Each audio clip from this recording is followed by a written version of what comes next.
Okay, good afternoon. Thank you for the invitation. It's a great pleasure. Thank you, Regis, for the introduction. Very nice of you. I think the two topics you've taken as specific topics today, circular economy and wholesaler at the heart of Europe, are very important and very interesting, and I'm sure you will enjoy the afternoon. I'm going to give you the perspective not only of Sonepar, but more of the B2B distribution world. And I will make a distinction between B2C and B2B because we have different challenges, even if some are common, but there is some specificity between B2B and B2C. And I think Sonepar is a good example of B2B transformation challenge. If we go to next slide, or first slide. Okay, I think you can move to next one. Let me start by telling who is Sonepar. First of all, the name Sonepar is not very well known because historically, Sonepar name was the name of the holding, the financial holding, and we were using trading name by countries. This is a change, and I will explain you why. With digitalization, Sonepar is becoming more and more a trade name. We are a B2B electrical distributor, which means every electrical product manufactured by a manufacturer goes to an installation through us. We are selling anything from plugs, cables, pipes, to really install electricity. Last year, we did 23 billion euro sales worldwide. We are on the 5 continents. About 80% of that goes to the building industry, everything you have in your house, in a building, in your office. And 20% goes to electrical installation in the industry itself, which is assembly line, manufacturing line for the industry. We are number 1 in 11 countries, number 2 in 3 to 18, which means that we are not only the world leader, but we are 50% bigger than the number 2 and twice the size of the number 3, which means we have a significant leadership, and you will see also later on that this is a critical strategic information. We talk about big numbers. We have 45,000 employees. We are managing 1 million order line a day. We have 1.2 million active customers. We have 3,000 branches to serve the customer around the world. It's really a big data job, and also digitalization plays an important role. And the last data I will give you on that, we already have 6 billion euro sales online. 3 years ago, we were the number 12 company in the world, bigger than eBay. Also, people don't know that because we are not on the B2C, but it's already a very large part of our sales channel. Going to next page. Now, I'm going to make some people on the line very jealous, but we are in electrical B2B distribution in a growing market forever. I mean, forever being at least half a century, the next 50 years, and because you start to see people, companies, and countries publishing objectives for 2070 of especially CO2 emission. Why is it such a good market? I mean, electricity is driven by 4 key elements. One is population growth, more people, more electricity usage.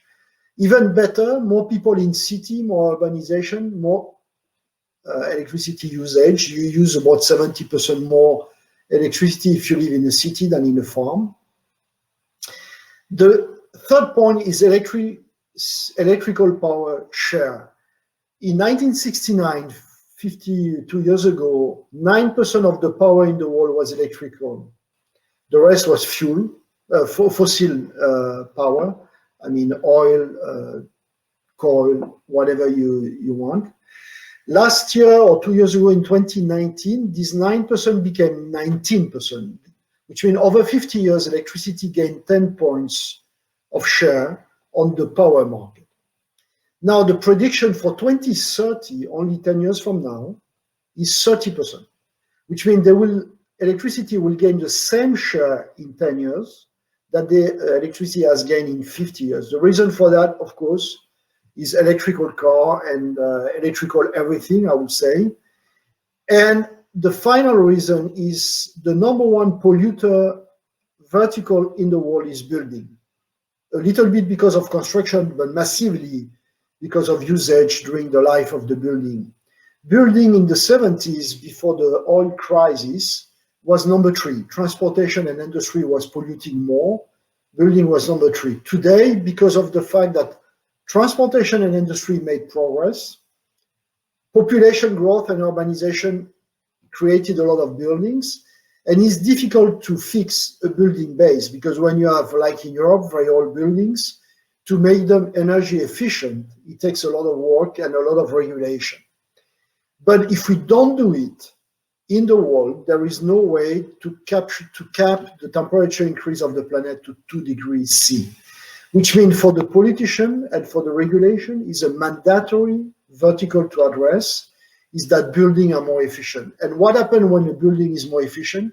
There is much more intelligent system, much more electrical system, and that increases our market significantly. Of course, you have cycles, and we have some downturn, upturn, which are not very big in the building, by the way, except 2009 financial crisis, which was the subprime-driven, and the 3 cycles. But as mentioned by Regis, we are a family company. We are not really only quarterly focused. We are really yearly focused, long-term focused, which means the green line for us is more the line who makes strategic decisions more than the blue. And having worked 30 years in listed company, not including New York Stock Exchange, I know that the blue is really a deep pressure on CEOs, which have to report to the board and to the market every quarter. Next page. This is Sonepar. I mean, we are number 1. We are 23 billion. By the way, we only lost 1 billion compared to the best year ever, 2019, during the COVID. Why? Is because the building industry resisted very well to the COVID crisis, and we didn't suffer as much as the other segment. We had over 20 years, 8% CAGR, which is massive on these numbers.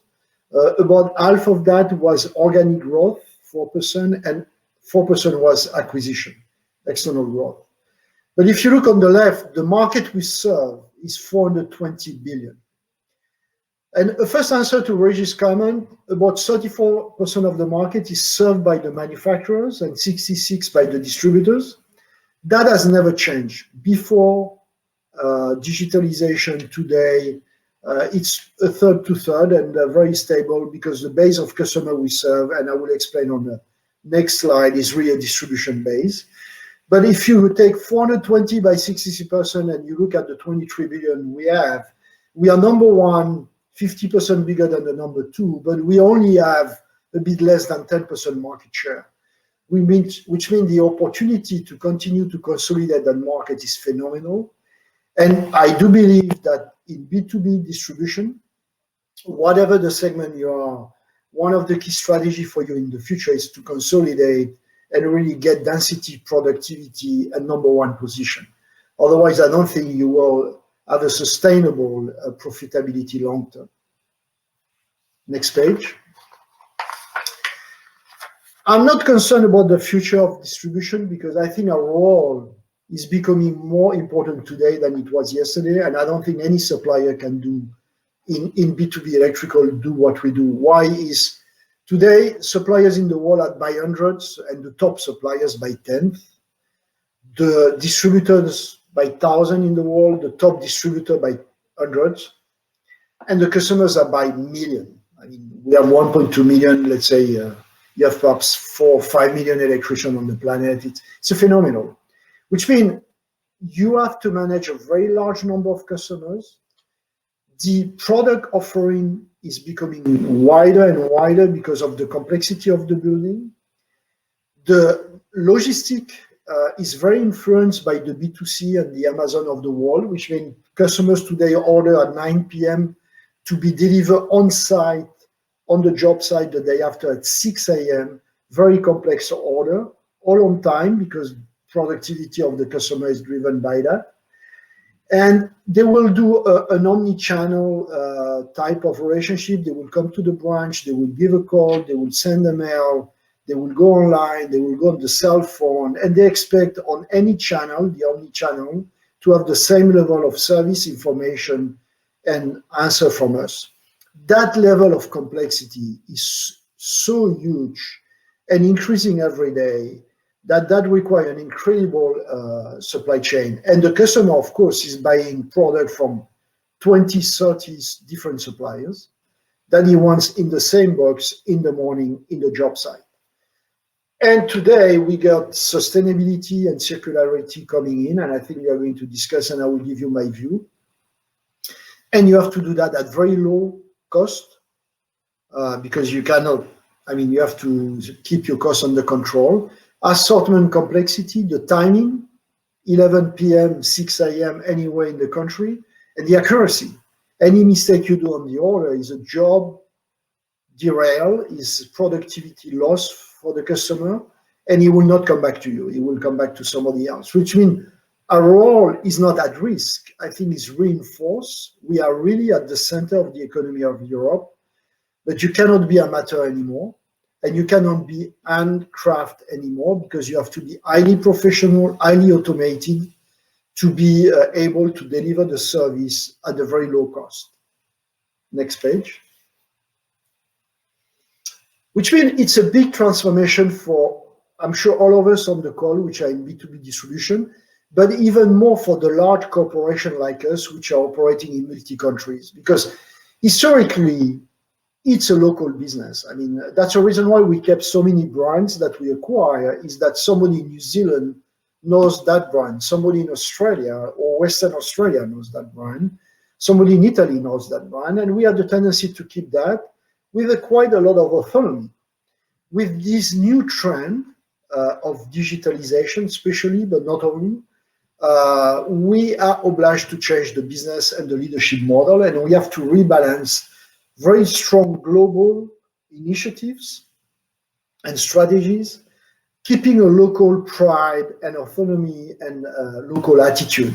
And that has been a big change we operate in the last 3-4 years in Sonepar in order to have a global leadership, to have global governance and policies. We do almost $10 billion in the US, and of course, you have to be careful on making sure you're at the top of the compliance policy. We are a very visible corporation, and that is really non-negotiable for the operation.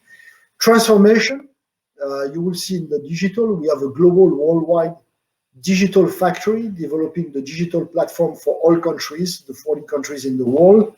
It's a difficult project. It's a difficult project because each country has a piece of old system, and you have to manage transformation. You have to capture the requests of the country. All that at the same time, you deliver financial performance, especially cash flow, to continue to invest and acquire and consolidate the market. Which means it's a big change in most of the country, most of the company, and you have to be capable to manage that new leadership model, keeping the good of the past, but adding the good of the future. Next page. Which means the opportunity we have in front of us, and I think it's also true for many companies on the call.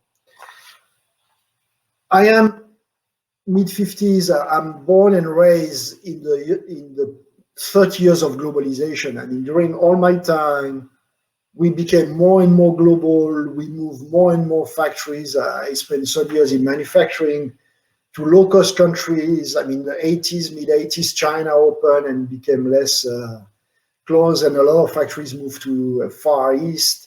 And we drove the profitability of the world that way by reducing costs every year, benefiting to the end-user customer at the cost level, not always at the employment level, because factories left developed countries to go to emerging countries. Today, I think we are facing a different challenge. First, the digital enterprise, digital processes inside, digital interface with customer outside is the new norm. And the generation born with an iPhone will only consider that as the way to communicate and to operate. It's very good for efficiency. It's very good for productivity. It's very good for cost. These are very good for customer retention when they like your platform. But it's a big change when you are a company which exists with traditional processes to become a digital enterprise.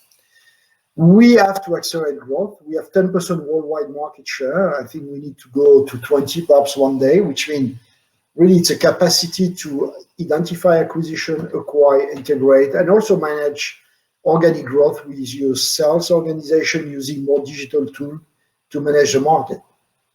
I think we have new challenges. I don't think our employees will join the company or stay in the company in the future if you are not really serious about your sustainability agenda, and if you're not really serious about diversity and inclusion. I think these two pillars, I think sustainability is on the table. We are very serious, but if you look at it, what we have done to the planet is not sustainable, which means we have to change. And to change is not easy. And if we don't change, I think we will face a very serious issue. If not us, our children will face that. And diversity and inclusion is a must. Today, what people expect from us is not negotiable. I think it's gender diversity is not good in distribution. Inclusion is not always good, at least at management level. And I think that will be very important pillars for the future and very important challenges for the companies. Next page. I will close on the two key really challenges, digital enterprise that I'm sure all of you face in the world. Few advices or few things we have done, I think are very good. First of all, in the 40 countries, 3 years ago, we did what is the digital enterprise roadmap to become a real digital enterprise. I mean, fully automated supply chain, fully automated interface with customer. What is every step of the way of IT, supply chain CapEx, HR profile, education of people we have to do. You see that small image under digital enterprise. That page exists for each country over 5 years, and we do it, I mean, really box by box, project by project. We have a visibility on the CapEx to do that. And that is really, there is no amateurism. You have to be very professional, very planning process in order over 5 years to transfer 40 countries from the stage they are to a real modern enterprise. And that also requires digital architecture because historically IT in the country was built by the country. And that is key to make sure you have the right one. We don't standardize ERP worldwide, but we have a standard architecture which also help on the cybersecurity, which as soon as you're a digital enterprise is a key point because we have more attacks today than we had when we were less digital. And the first success we have seen is today, every month, we have a data lake of 90% of our sales extracted, and we can see KPIs consolidated that we never saw before. And we can communicate those KPIs to our suppliers against, of course, money because it's a data contract. But our suppliers love it because they will never get those data without wholesaler and distributor organized the way we are. And it's an incredible, let's say, agenda. And the most important, I would say, is the Sonepar Digital Factory Spark. The digital architecture of our system is designed in one place for the world, and we roll out that place in terms of interface with customers. And I give you an example. Search engine, it's a very competitive feature on your digital system. If you're not on the first page of Google, you don't exist in our life. And to be on the first page of Google, you need to have a very sophisticated search engine. Today, it's designed in one place for the world, and we don't have 40 countries who try to do something average. Next page. Sustainability, the building by itself is the most polluting vertical in the world, and we serve that building. If we sell a good solution in the building, it will stay for 20 to 30 years. If we sell a bad solution, it will stay for 20 to 30 years, which means we have a huge responsibility towards the future. And we try really to manage and push our sales force, our experts around the world to guide the market. And we do that through many aspects, education, incentives, It's a big program. It's complex because you also fight against the customer. The customer, when you are in B2B electricity, they try to do the same thing they have done on the previous job or things they have learned at school, because for them, productivity is the most important to make money. If we tell them that's a new solution, it's better for the planet, you have to convince him that it's reliable, it's easy to install, which means for us, education, pricing policy, incentive, convincing him, it's very, very important, but it's very, very key for sustainability. And the last point, I think, is an area where we are, if we go to the next page, where we are really bad is circularity. There is few areas, and I have been the president of Carrier Air Conditioning, and we did a fantastic job with the EU following the ozone layer issue, to convince that the gas was bad and that you had to track it like a chemical, and that not everybody can touch it, that you have to recycle it, that you have to treat it. And that was a phenomenal law where today not a kilogram of gas, if you follow the law, in the entire EU is treated properly. And that was a very good job done by the manufacturers working together with the installers and distributors and the politician in Brussels. I think in our world, electrical, we are very bad. It's much bigger than air conditioning in terms of size. You have a lot of waste when you renovate houses, when you do a new sites. That waste is not properly treated. And the wholesaler is at the heart of that, because we have the branch, we have the proximity, we could collect the waste, we could transfer the waste to proper company to treat them. And I think for us in Europe, in many fields, especially in B2B, but I believe perhaps in B2C, I'm not a specialist, we have a key role to play. And I think the governance and the political laws are far behind what we could do. And I think Europe could be a lead in that way. And I'm sure the platform you will have today discussing about it will pinpoint a lot of opportunity. It was a pleasure to address you. I hope you know better Sonepar, and some of the challenges we have are close to your challenges.